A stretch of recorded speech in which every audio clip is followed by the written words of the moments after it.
প্রিয় শিক্ষার্থী বন্ধুরা, আশা করি তোমরা সবাই ভালো আছো। আজকের অনলাইন ক্লাসে তোমাদের সবাইকে আমার শুভেচ্ছা।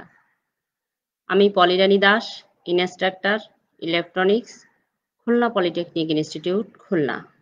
যাদের জন্য আজকে আমাদের এই ক্লাসটা দ্বিতীয় পর্ব ইলেকট্রনিক্স টেকনোলজির শিক্ষার্থী বন্ধুদের জন্য, বিষয় ইলেকট্রনিক্স ডিভাইসেস অ্যান্ড সার্কিটস। আজকে তোমাদের যে বিষয়ে আমি পাঠদান করব এটা হচ্ছে সার্কিটের প্রথম অধ্যায়, ট্রানজিস্টরের বৈশিষ্ট্যসমূহ। আজকের ক্লাসের আলোচনা শেষে তোমরা যা শিখতে পারবে সেগুলো হচ্ছে ট্রানজিস্টরের বায়াজিং সম্পর্কে জানতে পারবে, common base, common emitter, common collector কনফিগারেশনে ট্রানজিস্টরের বৈশিষ্ট্য ব্যাখ্যা করতে পারবে, কমন ইমিটার অ্যাম্পলিফায়ারের সার্কিটের ডিসি এসি ইকুইভ্যালেন্ট সার্কিট অঙ্কন করতে পারবে, কমন বেস, কমন ইমিটার কনফিগারেশনে ট্রানজিস্টরের ইনপুট ও আউটপুট রেজিস্ট্যান্স নির্ণয় করতে পারবে, ট্রানজিস্টরের কাট অফ, অ্যাক্টিভ এবং স্যাচুরেশন রিজিয়ন সম্পর্কে জানতে পারবে। Common base, common collector, common emitter কনফিগারেশনের মধ্যে তুলনা করতে পারবে। প্রিয় শিক্ষার্থী বন্ধুরা, আমরা এবার আলোচনায় আসি ট্রানজিস্টরের বায়াজিং। আমরা জানি ট্রানজিস্টর হচ্ছে একটা ইলেকট্রনিক্স কম্পোনেন্ট। এই ডিভাইসটা স্বাভাবিক অবস্থায় কোনো কাজই করে না, কিন্তু একে কার্যোপযোগী করতে হলে বাহির থেকে সোর্স প্রয়োগ করতে হয়। তাহলে ট্রানজিস্টরকে কার্যক্ষম করে তোলার জন্য বাইর হতে যে ডিসি সাপ্লাই দেওয়া হয় তাকে বায়াসিং বলে। ট্রানজিস্টরে দুইটি জাংশন থাকে। এই জাংশনের বায়াসিং এর ভিত্তিতে ট্রানজিস্টরকে 4 ধরনের বায়াসিং করা হয়: forward reverse biasing, forward forward biasing, reverse reverse biasing, reverse forward biasing. Forward reverse biasing, শিক্ষার্থী বন্ধুরা তোমরা চিত্রের দিকে লক্ষ্য করো। ইলেকট্রনিক সার্কিটে সাধারণত মুখস্থ বিদ্যা কাজে আসে না, আমাদের বুঝে তারপরে অ্যান্সার করতে হবে। এখানে একটা পিএনপি ট্রানজিস্টরের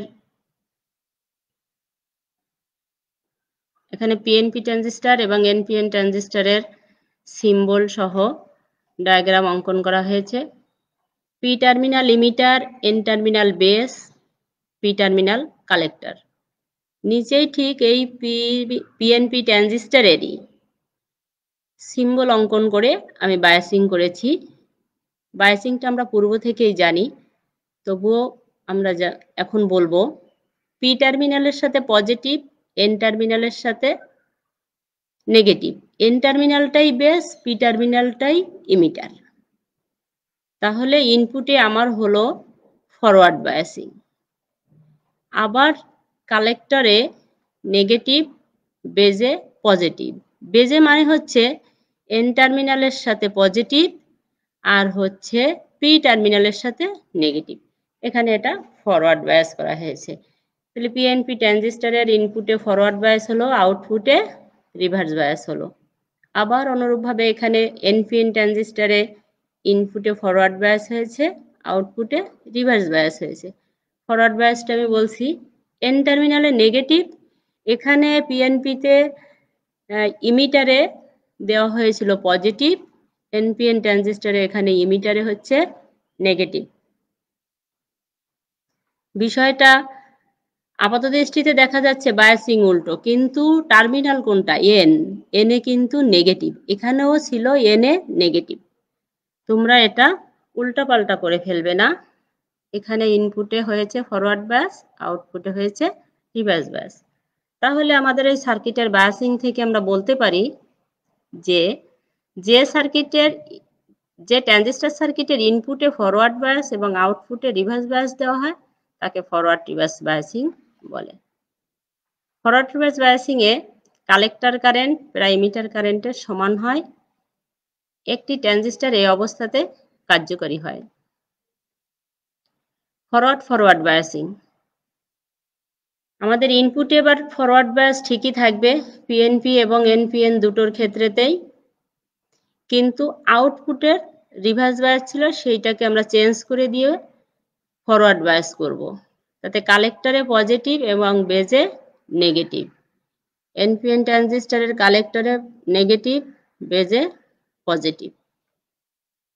তাহলে এক্ষেত্রে বলা যায় যে সার্কিটের ইনপুটে ফরওয়ার্ড বায়াস এবং আউটপুটেও ফরওয়ার্ড বায়াস, সেই সার্কিটটাকে ফরওয়ার্ড বায়াসিং বলা হয়। আমরা আরো সাজিয়ে বলতে পারি যে ট্রানজিস্টর সার্কিটের ইনপুটে ফরওয়ার্ড বায়াস এবং আউটপুটে ফরওয়ার্ড বায়াসিং করা হয় তাকে ফরওয়ার্ড বায়াসিং বলে। এ ধরনের সার্কিট সাধারণত ট্রানজিস্টরের বন্ধ সুইচের মতো কাজ করে। রিভার্স বায়াসিং, এখানে আবার আমরা একটা পিএনপি ট্রানজিস্টর এবং এনপিএন ট্রানজিস্টর নিয়েছি। এখানে ফরওয়ার্ড বায়াসকে চেঞ্জ করে আমরা ইনপুটে এবার রিভার্স বায়াস করব।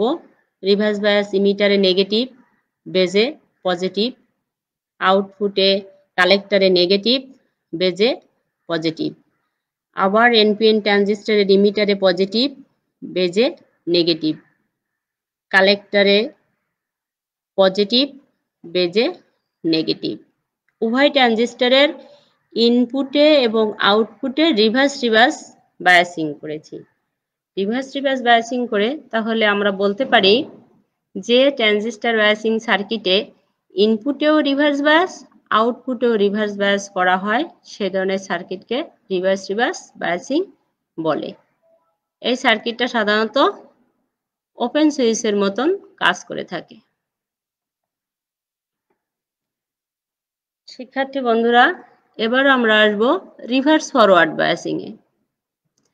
রিভার্স ফরওয়ার্ড বায়াসিং এ ইনপুটে আমার রিভার্সটা ওকে থাকবে, আগের মতোই থাকবে, শুধু আউটপুটের বায়াসিংটা চেঞ্জ করব।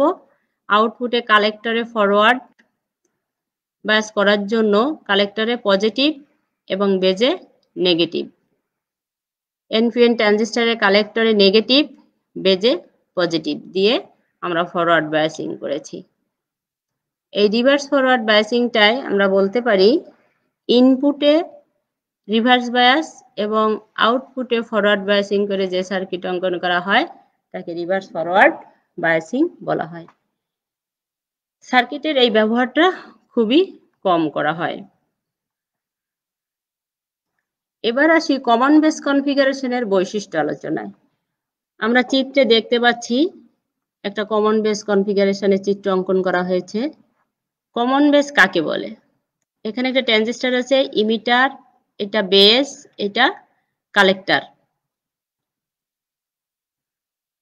যখন কোনো ট্রানজিস্টর সার্কিটে বেস ইনপুটের সাথে থাকে এবং আউটপুটের সাথে থাকে, অর্থাৎ উভয় টার্মিনালের সাথে সংযুক্ত থাকে, তখন তাকে কমন বেস কনফিগারেশন বলা হয়। এটাও একটি কমন বেস কনফিগারেশন। এখানে ইমিটার ইনপুট কারেন্ট, এখানে কালেক্টর আউটপুট কারেন্ট, এখানে বেজ আর ইমিটারের মধ্যে ভোল্টেজ ইনপুট ভোল্টেজ, কালেক্টর এবং বেজের মধ্যে ভোল্টেজটা হচ্ছে আউটপুট ভোল্টেজ। এবার আমরা বৈশিষ্ট্য বলছি। এই সার্কিটের ইনপুট রেজিস্ট্যান্সটা নিম্নমানের হয়ে থাকে, কয়েক ওহম মাত্র। আউটপুট রেজিস্ট্যান্সটা খুবই উচ্চমানের হয়ে থাকে। আউটপুট কারেন্ট আর ইনপুট কারেন্টের অনুপাতের যে কারেন্ট গেইন, এই কারেন্ট গেইনের মানটা একের চেয়ে কম হয়। আউটপুট ভোল্টেজ এবং ইনপুট ভোল্টেজের যে অনুপাতটা হয় ভোল্টেজ গেইন, তার মান বেশি হয়। ইনপুটে যে সিগন্যাল প্রয়োগ করা হয়, আমরা দেখতে পাচ্ছি চিত্রে ইনপুটে যে সিগন্যালটা প্রয়োগ করা হয়, আউটপুটের এই সিগন্যালটা বর্ধিতকারে পাওয়া যায়, তবে সিগন্যালের ফেজটা একই রকম থাকে। আউটপুট যে সিগন্যালটা পাই আমরা, এই সিগন্যালটা একই ফেজে থাকে। আমি আবারও বলছি বন্ধুরা, ইনপুট সিগন্যালের যে ফেজ থাকে, ফেজ বর্ধিত আকারে আউটপুটে পাওয়া যায়, তবে ফেজটা একই ফেজে থাকে। কমন ইমিটার কনফিগারেশনের বৈশিষ্ট্য। এখানে একটা কমন ইমিটার অ্যাম্পলিফায়ার সার্কিট দেখানো হচ্ছে। কমন ইমিটার, এখানে ইমিটার, এটা বেজ, এটা কালেক্টর। এখানে ইমিটারটা ইনপুটের সঙ্গেও সংযুক্ত আছে, আউটপুটের সাথেও সংযোগ আছে, এজন্য এটাকে কমন ইমিটার কনফিগারেশন বলা হয়। কমন ইমিটার সার্কিটের ইনপুট রেজিস্ট্যান্স নিম্নমানের, কয়েকশত ওহম মাত্র। আউটপুট রেজিস্ট্যান্সটা হবে উচ্চমানের, ধরে নিতে পারি আমরা সেটা 50 কিলো ওহম প্রায়। আউটপুট কারেন্ট এবং ইনপুট কারেন্টের যে অনুপাত, যে কারেন্ট গেইন, এটার মান উচ্চমানের হয়ে থাকে। আউটপুট ভোল্টেজ এবং ইনপুট ভোল্টেজের যে মানটা হয়, সেই ভোল্টেজ গেইন মানটা উচ্চমানের হয়ে থাকে। চিত্রে আমরা দেখতে পাচ্ছি যে ইনপুটে একটা সিগন্যালের চিত্র আছে, এই সিগন্যালটা ইনপুট সিগন্যাল আর এই সিগন্যালটা হচ্ছে আউটপুট সিগন্যাল। ইনপুটে যে সিগন্যাল প্রয়োগ করা হয় কমন ইমিটার সার্কিটে, এই সিগন্যালটা বর্ধিত আকারে আউটপুটে পাওয়া যায়, তবে সিগন্যালটা 180 ডিগ্রি বিপরীত ফেজে পাওয়া যায়। বন্ধুরা চিত্রে দেখো, ইনপুটের সিগন্যালটা যে ফেজে আছে, আউটপুটের সিগন্যালটা 180 ডিগ্রি বিপরীত ফেজে আছে। এটা খুবই উল্লেখযোগ্য বিষয়, তোমরা অবশ্যই মনে রাখবে। Common collector configuration. Common collector কনফিগারেশনে এখানে এটা কালেক্টর, এটা ইমিটার, এটা বেস। কালেক্টরটা হচ্ছে ইনপুটের সাথে এবং আউটপুট উভয়ের সাথে সংযোগ আছে, এজন্য এটাকে কমন কালেক্টর কনফিগারেশন বলা হয়ে থাকে। এই কমন কালেক্টর ট্রানজিস্টরের ক্ষেত্রেও ইনপুট বৈশিষ্ট্য, আউটপুট বৈশিষ্ট্য, তারপর input current, output current, voltage gain, এসবের একটা সম্পর্ক আছে। এখানের ইনপুটের রেজিস্ট্যান্স উচ্চমানের হয়ে থাকে, সেটা 750 কিলো ওহম। আউটপুট রেজিস্ট্যান্স নিম্নমানের হয়। কারেন্ট গেইন উচ্চমানের হয়। আউটপুট ভোল্টেজ আর ইনপুট ভোল্টেজের মধ্যে যে পার্থক্য, ভোল্টেজ গেইন, এটা একের চেয়ে কম হয়। আবার দেখছি, ইনপুট সিগন্যালে যে সিগন্যাল প্রয়োগ করা হয়, আউটপুটে সেই সিগন্যালটা বর্ধিত আকারে পাওয়া যায়, কিন্তু সিগন্যালটা একই ফেজে থাকে। অর্থাৎ আমরা কমন বেস সার্কিটে ইনপুট আউটপুট সিগন্যাল একই ফেজে থাকে। কমন ইমিটার সার্কিটের ইনপুট আউটপুট সিগন্যালের মধ্যে 180 ডিগ্রি বিপরীত ফেজ হয়। আবার কালেক্টর কনফিগারেশনেও একই ফেজে থাকে, সিগন্যালটা বর্ধিত হয়। এটা তিনটে কনফিগারেশনের মধ্যে একটা উল্লেখযোগ্য পার্থক্য বটে।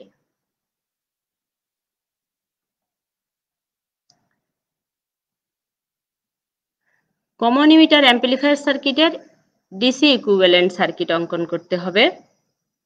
শিক্ষার্থী বন্ধুরা দেখো, চিত্রে এখানে একটা পূর্ণ কমন ইমিটার অ্যাম্পলিফায়ার সার্কিট আছে।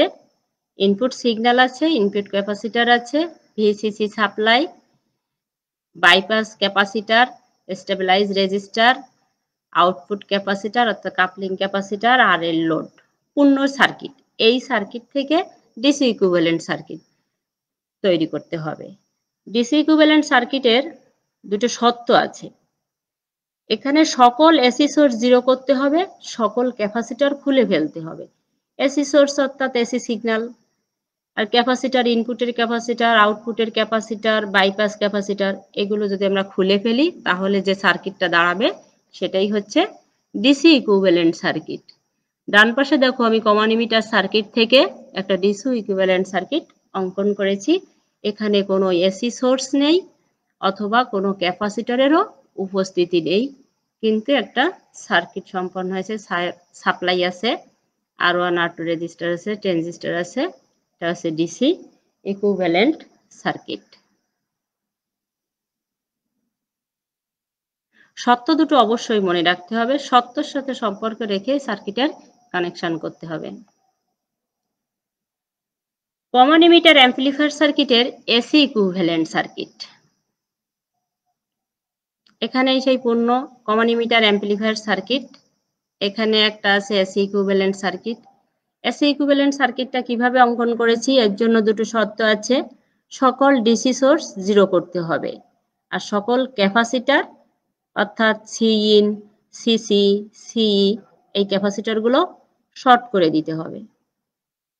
তাহলে আমরা এই ডিসি সোর্সটাকে জিরো করে দিব, এই ক্যাপাসিটার শর্ট করে দিব, এই ক্যাপাসিটার শর্ট করে দিব, এই কাপলিং ক্যাপাসিটর শর্ট করে দিব, তাহলে সার্কিটটা দাঁড়ায় এই রকম। সিগন্যাল আছে, রেজিস্টার R1 R2 আছে, RC আছে, RL আছে, আউটপুটের ক্যাপাসিটর নেই, ইনপুটের ক্যাপাসিটরটা শর্ট হয়ে আছে।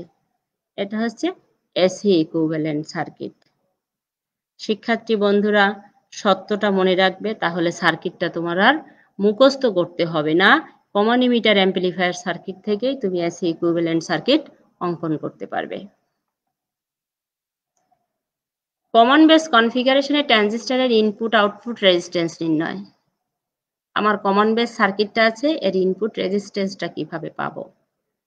আমরা রেজিস্ট্যান্স বের করতে গেলে কারেন্ট এবং ভোল্টেজের একটা সম্পর্ক আছে। সেই সম্পর্কের জন্য আমরা বাম পাশে একটা চিত্র অঙ্কন করেছি। এটা কমন বেস সার্কিটের ইমিটার কারেন্ট অর্থাৎ ইনপুটের কারেন্ট এবং ইনপুটের ভোল্টেজ এবং ইনপুটের কারেন্টের সাথে একটা সম্পর্কিত ভিআই কার্ভ, ভোল্টেজ এবং কারেন্টের সম্পর্কিত কার্ভ অঙ্কন করেছি।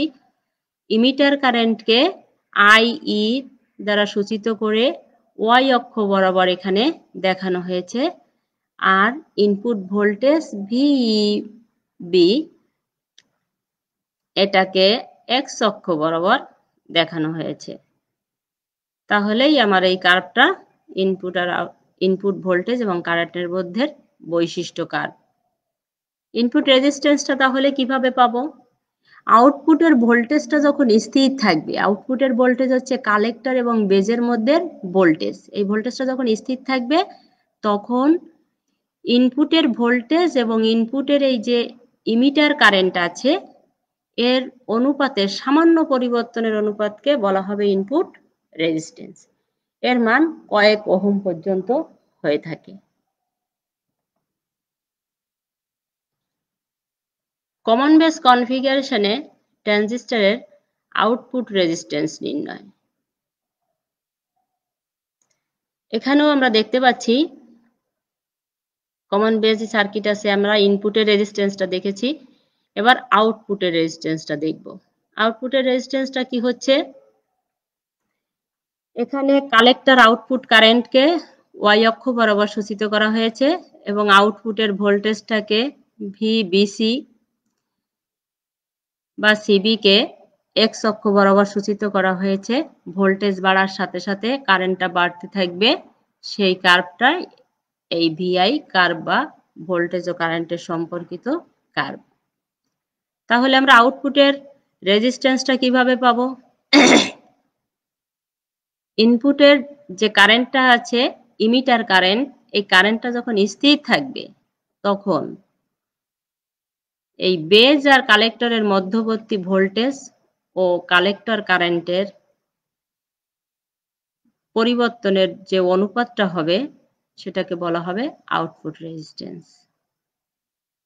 এই আউটপুট রেজিস্ট্যান্সের মান কয়েক কিলো ওহম হয়ে থাকে। বন্ধুরা আমি আবারও বলছি, ইনপুট কারেন্টটা স্থির থাকবে তখন আউটপুট ভোল্টেজ অর্থাৎ বেজ এবং কালেক্টর ভোল্টেজ ও কালেক্টর কারেন্টের সামান্য পরিবর্তনের অনুপাতকে বলা হবে output resistance. Common emitter configuration. Common emitter কনফিগারেশনে ট্রানজিস্টরের ইনপুট ও আউটপুট রেজিস্ট্যান্স আমরা নির্ণয় করব। এখানে ইনপুটটা দেখাচ্ছি, এখানে আছে ইনপুট কমন ইমিটার সার্কিটের ইনপুট প্রান্ত, এটা হচ্ছে আউটপুট প্রান্ত। ইনপুটের কারেন্টটা হচ্ছে বেস কারেন্ট, ইনপুটের ভোল্টেজটা হচ্ছে ভিবি ভোল্টেজ। এখন এই বেস কারেন্টকে এই ওয়াই অক্ষ বরাবর সূচিত করা হয়েছে এবং বি ভোল্টেজকে এক্স অক্ষ বরাবর সূচিত করে ভোল্টেজ আর কারেন্টকে দেখানো হয়েছে। ভোল্টেজ বাড়ার সাথে সাথে কারেন্টেরও বৃদ্ধি ঘটে। রেজিস্ট্যান্সটা তাহলে কি বলা যায়? আউটপুটের এই ভোল্টেজটা যখন স্থির থাকে অর্থাৎ কালেক্টর ইমিটার ভোল্টেজটা যখন স্থির থাকে তখন ইনপুটের বেজ ইমিটার ভোল্টেজ এবং বেস কারেন্টের সামান্যতম পরিবর্তনের অনুপাতকে বলা হবে ইনপুট রেজিস্ট্যান্স। আমি আবারও বলছি শিক্ষার্থী বন্ধুরা, যখন কালেক্টর ইমিটার ভোল্টেজ স্থির থাকে তখন ইমিটার বেস ভোল্টেজ এবং বেস কারেন্টের সামান্য পরিবর্তনের অনুপাতকে ইনপুট রেজিস্ট্যান্স বলে। একে আরআই দ্বারা সূচিত করা হয়। এর মান কয়েকশত ওহম হয়ে থাকে। কমন ইমিটার কনফিগারেশনে ট্রানজিস্টরের আউটপুট রেজিস্ট্যান্স নির্ণয়। শিক্ষার্থী বন্ধুরা, তোমরা লক্ষ্য করেছো যে এখানে যত বর্ণনাই হোক তা কিন্তু মুখস্থ করার বিষয় না। ইনপুটের কোনো মান নির্ণয়ের জন্য আউটপুটের ভোল্টেজটা স্থির থাকে, আবার আউটপুটের রেজিস্ট্যান্সটা নির্ণয়ের সময় ইনপুটের কারেন্টটা স্থির থাকে। কোন সময় কোন কারেন্ট কোন ভোল্টেজ স্থির থাকবে এটা চিত্রের দিকে তাকিয়েই তোমাকে বলতে হবে এবং এটা বুঝতেই হবে। তুমি যদি এটা না বুঝতে পারো তাহলে মুখস্থ করে মনে রাখতে পারবে না। এখানে আছে কমন ইমিটার কনফিগারেশন ট্রানজিস্টরের আউটপুট রেজিস্ট্যান্স নির্ণয়।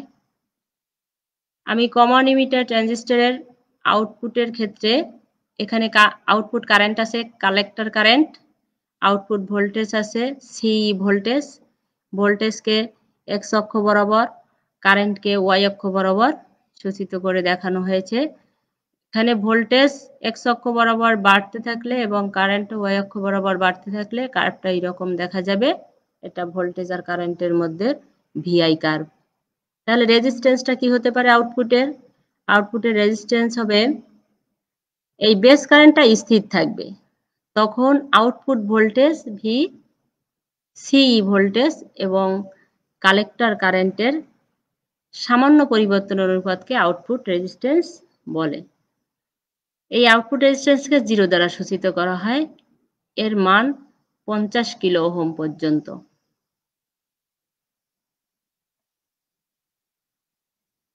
এবার আসি ট্রানজিস্টরের cut of, saturation O active region.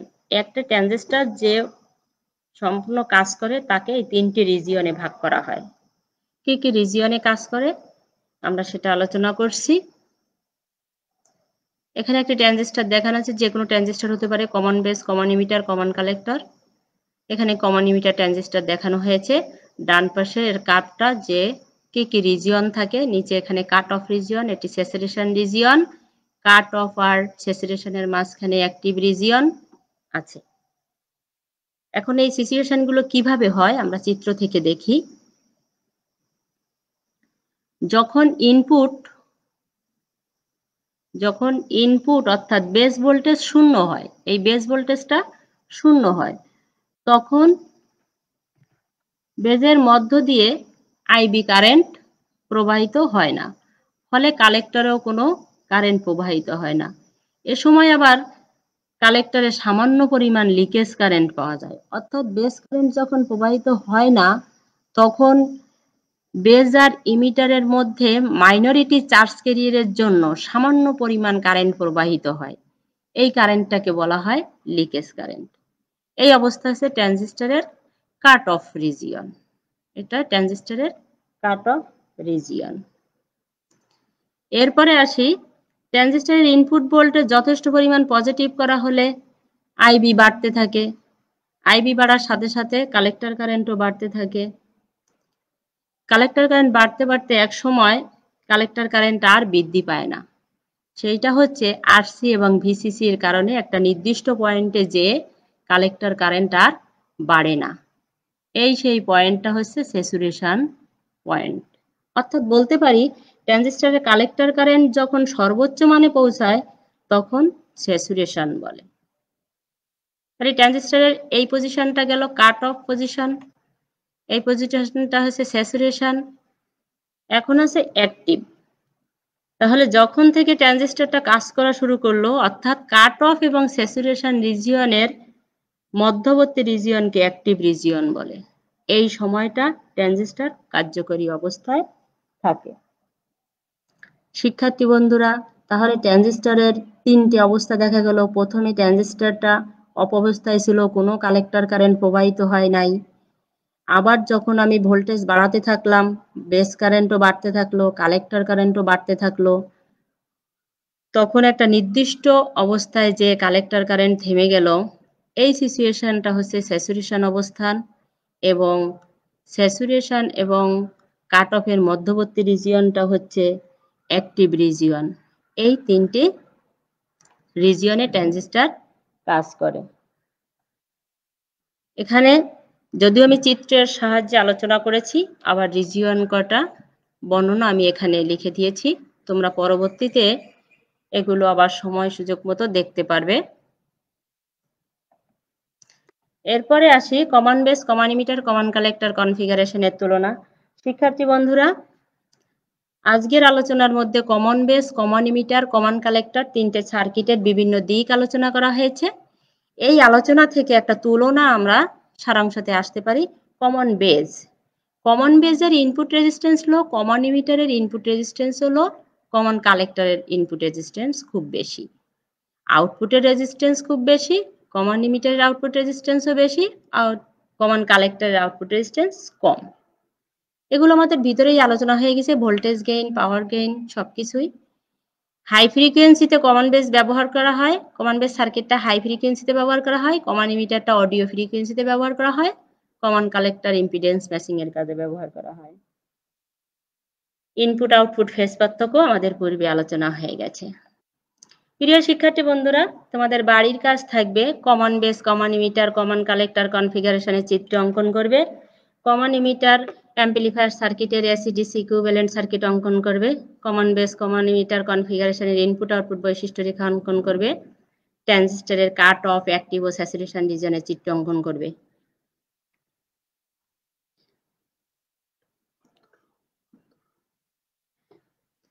এখন এইটা তোমরা বাড়ির কাজ রেডি করে রাখবে, ক্লাস খুললে ইনস্টিটিউটে সাবজেক্ট টিচারের কাছে এটা জমা দিবে, যারা তাদের ধারাবাহিক মার্কস মূল্যায়ন করবে। আমি তোমাদের কয়েকটা প্রশ্নের উত্তর দিচ্ছি। দেখতে পেরেছিলাম যে একজন ছাত্র প্রশ্ন করেছে, আব্দুর রব, ফরওয়ার্ড বায়াসটা কি? ফরওয়ার্ড বায়াস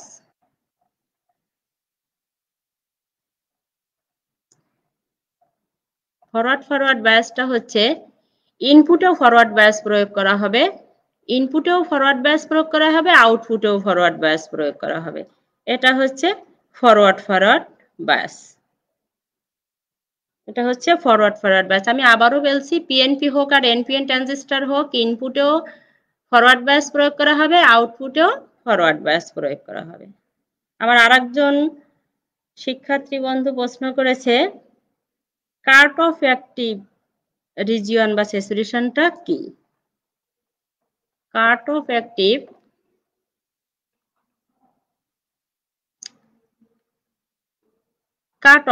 অর্থাৎ যে অবস্থায় ট্রানজিস্টরের ভিতর দিয়ে কোনো কালেক্টর কারেন্ট প্রবাহিত হয় না, কিন্তু বেজ আর ইমিটার জাংশনের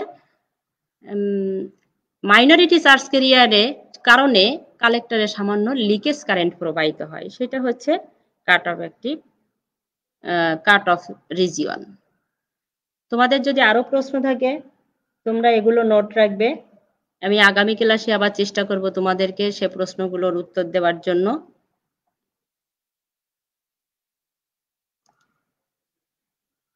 তোমরা এই ভিডিওটি পুনরায় দেখতে দক্ষতা বাতায়ন বা www.skills.gov.bd ভিজিট করতে হবে। শিক্ষার্থী বন্ধুরা, তোমরা সবাই ভালো থাকবে।